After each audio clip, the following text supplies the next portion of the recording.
Alright, so naalala ko ngayon, meron nga palang isang nakakita sa post ko kahapon regarding dun sa aking motor na XR, Honda XR 150. Tinanong niya kung paano kinabit yung aking mga side panniers. Ito, ganito siya,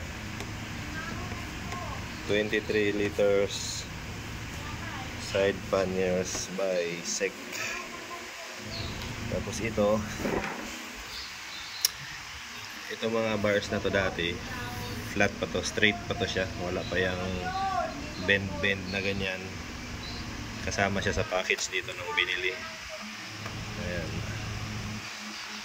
yan yung ano niya, inclusion sa package. Pati yung mga bolts na yan na nakikita nyo nakakabit, kasama yan siya sa package. Ayan.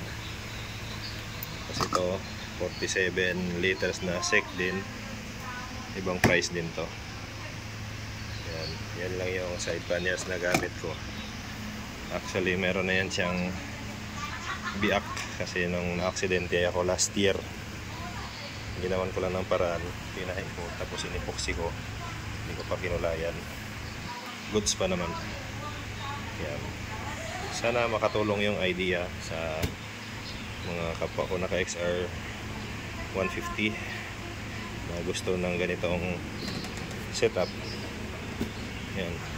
Kung tatanong kayo kung mahirap ba sa back ride, naka-ready rin yan. Sama nyo yung mga OBR nyo. Yan. Hindi rin sila mahirapan kasi kasama yan sa footrest na ano, hindi yan sasabit dito sa side panniers.